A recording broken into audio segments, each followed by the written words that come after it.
Bye जेन का account हमने 7000 से कैश में एंट्री कर दी। हम देखते हैं अपनी अगली एंट्री क्या है। हमारी अगली एंट्री अगर हम बात करें तो हमें दिया हुआ है 10 तारीख को मिस्टर दुबे को वेतन के लिए चेक निर्गमित किया। ठीक है, 10 तारीख को हमने चेक जारी किया है। किसके लिए, किसको दिया है? हम चेक दे रहे हैं, मतलब कि हम भुगतान कर रहे हैं। ठीक है, मतलब तो हम भुगतान करें, चेक देने का मतलब क्या है कि हम भुगतान दे रहे हैं। तो दोस्तों इन सभी को करने की एक और तरीका है। आप इन सभी एंट्रीज को बहुत आराम से कर सकते हैं। तो उसके लिए आप कुछ मत करिए, सबसे पहले आप क्या कर लीजिए, इनकी जर्नल एंट्री बना लीजिए। ठीक है, और जो भी टू के हमारे जो भी अकाउंट खुलते हैं उन सभी को प्राप्ति पक्ष में लिख दीजिए, और जो भी हमारे टू नहीं, डेबिट साइड के जो भी हमारा अकाउंट है आप उन सभी को क्रेडिट साइड में बाई करके लिख सकते हैं। ठीक है, तो सबसे पहले आपको वो जर्नल एंट्री आनी चाहिए, तो आप इसे जर्नल एंट्री करके भी कर सकते हैं। वो मेथड और भी ज़्यादा आसान है, तो अभी मैं यहाँ पर वैसे नहीं बता रहा हूँ।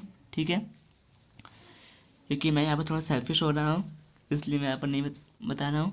तो यहाँ पर 10 तारीख को हमने क्या, आइए अपने सवाल की तरफ बढ़ते हैं, हम किसी दूसरे रास्ते पर नहीं जाते हैं।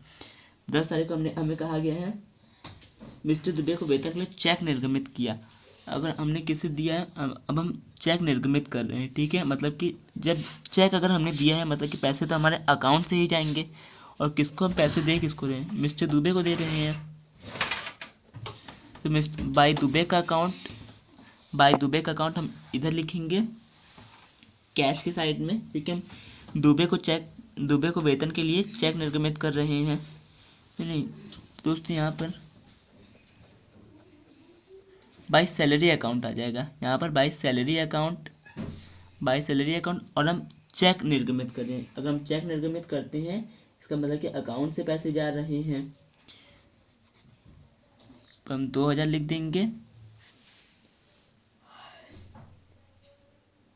अब हमें कहा गया है मिस्टर तिवारी से चेक प्राप्त हुआ। तो अगर हमें किसी से भी चेक प्राप्त होता है, इसका मतलब कि टू तिवारी का अकाउंट हमें प्राप्ति हुई है, क्योंकि टू तिवारी का अकाउंट, और चेक प्राप्त हो रहा है। जब हमें चेक प्राप्त होती है तो हम उसकी एंट्री कैश के कॉलम में करते हैं। जब तक हम उसे बैंक में जमा नहीं करते तब तक हम उसकी एंट्री कैश के ही कॉलम में करते हैं। ठीक है, तो तिवारी का अकाउंट डेट हमें दिया है 12 तारीख का, अमाउंट कितना दिया है 3500।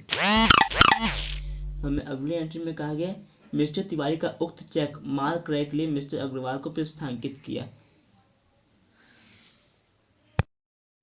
तो फ्रेंड्स, अब हमें कहा गया मिस्टर तिवारी का चेक हमने मिस्टर अग्रवाल को माल क्रय के लिए दे दिया। ठीक है, तो अब हमने परचेस किया, भुगतान तो हमने किया ही है, तो बाय परचेस का अकाउंट डेट हमें दिया हुआ है 15 तारीख का, हमें डेट दिया हुआ है। बाय परचेस का अकाउंट लिख करके 3500 लिख देंगे। तो देखिए दोस्तों, यहाँ पर एक बात समझ, यहाँ पर बाय जे नहीं, यहाँ पर बाय परचेस का अकाउंट होगा। सॉरी, मुझसे बाय मिस्टेक मैंने लिख दिया। तो दोस्तों अगर हम बात करें यहाँ पर, तो बाय परचेस का अकाउंट के बाद 3500 हमने कैश के कॉलम में क्यों लिखा है? क्योंकि दोस्तों यहाँ पर हमें चेक जो प्राप्त हुआ था वो हमें प्राप्त हुआ था, और उसकी एंट्री हमने इधर कैश के कॉलम में की थी। ठीक है, और अब जब हम वो उस चेक को किसी को दे रहे हैं, तो जब हम चेक किसी को दे देंगे तो वो जो पैसा है वो हमारे अकाउंट में से नहीं जाएगा। हमने चेक को लिया था तब हमने उसकी एंट्री कैश के कॉलम में की थी, क्योंकि हम सभी जानते हैं कि जब भी हम किसी से चेक लेते हैं तो हम उसकी एंट्री कैश के कॉलम में करते हैं। और अब जब हम उस चेक को किसी दूसरे व्यक्ति को प्रस्थांकित कर रहे हैं, मतलब कि एंडोर्स कर रहे हैं, तो हमारे लिए तो वो कैश में से ही जा रहा है। अब मिस्टर तिवारी के, जबकि ये पैसा जो है ये मिस्टर तिवारी के अकाउंट से कटेगा, हमारे लिए तो ये कैश से ही जा रहे हैं। ठीक है, तो हम इसकी एंट्री कैश कॉलम में कर देंगे। तो आइए दोस्तों, अब हम फटाफट से इन सभी की टोटल कर लेते हैं। तो दोस्तों यहाँ पर अगर हम देखें तो हमारे क्या आएगा टोटल, यहाँ पर हमारा जाएगा 8000, 4000, 12,000, 15,000, 20,200,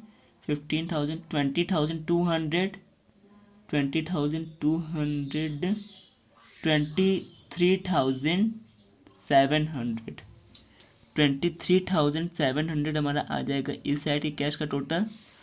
अगर हम बात करें इस साइड की तो 7,000, 10,000, 10,500, 15,500, ठीक है। लेकिन हम यहाँ बैलेंस अमाउंट लिखेंगे पहले by balance c by d, तो अगर हम 15,500 में से 23,700, हमारा कितना आया यहाँ पर 15,000, अभी हम इसे 15,500 हमारा आया है। तो 15,500 में से अगर हम 23,700 को माइनस कर देते हैं, तो फ्रेंड्स अगर हम माइनस कर देते तो हमारा टोटल आ जाएगा, 8,200 हमारा आ जाएगा। अब हम इस साइड लिख देंगे 23,700, हमारा दोनों साइड कैश का जो कॉलम है वो इक्वल हो गया। अब हम आइए अपने बैंक के कॉलम के देखते हैं। तो यहाँ पर हमें 28,000 दिया, तो हम 28,000 लिख देंगे यहाँ पर 28,000। यहाँ पर हमें दिया हुआ है 2,000, ठीक है। तो सिंपली हम क्या करेंगे, हम यहाँ पर 28,000 में से 2,000 माइनस कर देंगे, तो यहाँ पर हमारा आ जाएगा 26,000। यहाँ पर हमारा टोटल आ गया 28,000। तो इसी के साथ दोस्तों हमारा ये वाला कैशबुक का क्वेश्चन भी ख़त्म हो गया। अब अगली बार से हम अगली चैप्टर स्टार्ट करेंगे नए कैशबुक और नए दूसरे कैशबुक जैसे कि purchase return, purchase book, sales book, इन सभी के बारे में अब अगली वीडियो में ये वाला चैप्टर स्टार्ट करेंगे। और तब तक के लिए बाय बाय, थैंक यू। और अगर अभी तक आप सभी ने हमारे इस वीडियो को सब्सक्राइब नहीं किया तो प्लीज़ सब्सक्राइब करें, उसके बगल के बेल आइकन को भी दबा दें ताकि हमारे इस वीडियो की सबसे पहले नोटिफिकेशन आप सभी को मिल जाए। तब तक के लिए बाय बाय दोस्तों, thanks for watching. So hello friends, welcome back to my YouTube channel.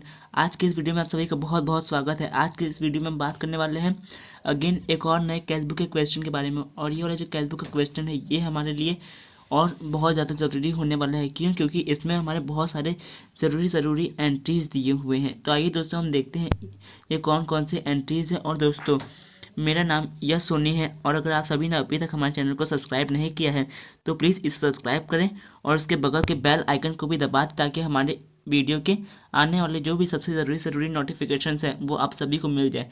तो आइए दोस्तों अपने इस वीडियो को हम स्टार्ट करते हैं। लेट्स स्टार्ट गाइस, कम। तो दोस्तों अगर हम बात करें अपनी पहली एंट्री की, तो हमें यहाँ पर हमारी पहली एंट्री में कहा गया है, डेट दिया हुआ है हमें 2020 मार्च 1। हमें सबसे पहले कहा गया है हाथ में शेष, मतलब कि हमारे हैंड में बैलेंस, ठीक है। हमारे हैंड में कितना बैलेंस दिया हुआ है, बैलेंस इन हैंड 5,200। अब बैंक में शेष मतलब कि बैलेंस एट बैंक, ठीक है, 28,000 रुपीज़ हमें दिया है। अब हमें दी है अगली एंट्री 3 तारीख को, मिस्टर गुप्ता, मिस्टर शर्मा एवं मिस्टर वर्मा से क्रमशः 3,000, 5,000 एवं 7,000 के 3 वाहक चेक प्राप्त किए, ठीक है। अब अगली एंट्री में हमें कहा गया है मिस्टर गुप्ता का वाहक चेक बैंक के काउंटर पर रोकीकृत हुआ, ठीक है। अगली एंट्री में हमें कहा गया है मिस्टर शर्मा का वाहक चेक बैंक काउंटर पर अनादृत हो गया। अगली वाली एंट्री में हमें कहा गया है मिस्टर वर्मा का वाहक चेक मिस्टर जैन को फर्नीचर क्रय के लिए पृष्ठांकित किया। अगली 10 तारीख का हमें एंट्री में कहा गया मिस्टर दुबे को वेतन के लिए चेक निर्गमित किया, मतलब कि इशूड किया 2,000 रुपये का। मिस्टर तिवारी से चेक प्राप्त हुआ। और अगले वाले में हमें कहा गया मिस्टर तिवारी का उक्त चेक माल क्रय के लिए मिस्टर अग्रवाल को पृष्ठांकित किया। तो आइए दोस्तों अब हम अगर आप सभी को इसका स्क्रीनशॉट चाहिए तो आप सभी इसका स्क्रीनशॉट ले सकते हैं, क्योंकि हम इसकी एंट्री कॉपी में करने जा रहे हैं, ठीक है। दोस्तों फटाफट से इसका स्क्रीनशॉट ले लीजिए। तो दोस्तों मुझे उम्मीद है कि आप सभी ने इसका स्क्रीनशॉट ले लिया होगा। आइए अब हम अपनी कॉपी की तरफ बढ़ते हैं और देखते हैं इन क्वेश्चंस को हम कैसे इनकी एंट्री कर सकते हैं कैशबुक में। तो आइए दोस्तों अपनी कॉपी की तरफ हम चलते हैं। तो दोस्तों ये वाली जो हमारी एंट्री है ये हमारी डबल कॉलम कैशबुक की है, जिसमें कैश और बैंक का कॉलम दिया हुआ है। और यहाँ पर हमने पहले से ही इस क्वेश्चन का फॉर्मेट बना कर रखा है, ठीक है। यहाँ पर हमें दिया है डेबिट साइड में date particular ledger folio cash bank, ठीक है। और यहाँ में क्रेडिट साइड में भी दिया हुआ है date particular ledger folio cash and bank. तो दोस्तों हमारा ये जो साइड होता है, हम इस साइड में हमें पता ही है कि हम अपने सभी प्राप्तियों को लिखते हैं। तो हम यहाँ पर लिख देंगे रिसिप्ट हम यहाँ पर लिख देंगे, और ये हमारी पेमेंट की साइड होती है। हम जितना ही भुगतान करते हैं उसे हम इस तरफ लिखते हैं, यहाँ पर हम पेमेंट लिख देंगे। तो फ्रेंड्स हमारे यहाँ पर सबसे पहली जो एंट्री दी हुई है वो हमारी है हाथ में शेष, मतलब कि हमारा बैलेंस इन हैंड कितना दिया हुआ है, हमें डेट दिया हुआ है यहाँ पर 2020 मार्च 1, ठीक है। यहाँ पर हमें कितने दिया हुआ है हाथ में शेष। अगर हमारे हाथ में शेष दिया है मतलब कि बैलेंस इन हैंड और बैलेंस एट बैंक अगर हमें दिया होता है तो हम ये हमारा प्रारंभिक शेष होता है। प्रारंभिक शेष को to balance b by d करके लिख देते हैं। पहले हमें दिया है हाथ में शेष, मतलब कि हमारे पास कैश कितना है 5200 का, और बैंक में हमें कितना दिया हुआ है 28,000, ठीक है। अब मैं अगली वाली जो एंट्री दी हुई है उसमें हमें कहा गया है मिस्टर वर्मा, मिस्टर शर्मा और मिस्टर गुप्ता, इन तीनों से हमें वाहक चेक प्राप्त हुआ है। कैसा चेक? वाहक चेक। तो दोस्तों हमने इससे पहले की हमारी एक वीडियो बनाई है जिसमें हमने ऑर्डर चेक और बेरर चेक और क्रॉस्ड चेक इन तीनों के बारे में बताया है विस्तार से। तो अगर आपने अभी तक हमारा उस वीडियो को नहीं देखा है तो आप इट्स यस ओनी चेक डाल करके उस वीडियो को भी देख सकते हैं। तो चलिए दोस्तों मैं इस वीडियो में थोड़ा सा आपको बेरर चेक के बारे में बता देता हूँ। तो दोस्तों बेरर चेक एक ऐसा चेक होता है जो हम किसी को चेक देते हैं, ठीक है, और उस चेक के ऊपर बियरर लिखा हुआ होता है, ठीक है। और उस चेक को हम जब भी लेकर के बैंक में जाएंगे तो उस चेक से हमारे बैंक के अकाउंट में पैसे ट्रांसफ़र नहीं होंगे। उस चेक से हम पैसे को नकद ले सकते हैं, ठीक है। बैंक वाले को हम वो चेक दे करके उन पैसों को नकद रूप से हम ले सकते हैं, इसी को बियरर चेक कहते हैं। तो आइए दोस्तों हम देखते हैं इसकी एंट्री कैसे होगी। अगर हमें कभी बियरर चेक मिलता है तो इसका मतलब कि हमें नकद मिल रहा है, हम बैंक से नकद पैसे निकलवा सकते हैं, मतलब कि जो जिसने हमें चेक दिया है उसके बैंक में पैसे हैं और अब हम उस चेक की मदद से उसके अकाउंट से पैसे निकलवा लेंगे, मतलब कि हमारे पास कैश आ रहा है। तो हम इसे प्राप्ति के पक्ष में लिखेंगे टू गुप्ता का अकाउंट, यहाँ पर हम लिख देंगे टू गुप्ता का अकाउंट। यहाँ पर हम कितना लिख देंगे अमाउंट, यहाँ पर अमाउंट लिख देंगे, कैश में लिखेंगे अमाउंट, क्यों? क्योंकि यहाँ पर हमें बैंक से हमने कैश में पैसे निकलवाए हैं कि बेरर चेक है 3000 और यहाँ पर टू शर्मा का अकाउंट, कितना हमें दिया है 5000 हमें दिया गया है। टू वर्मा से हमें कितना मिला है, टू वर्मा का अकाउंट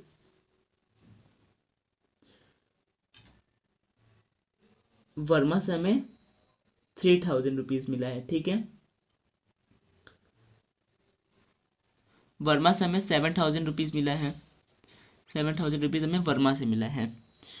ये एंट्री हमें 3 तारीख की दी हुई है।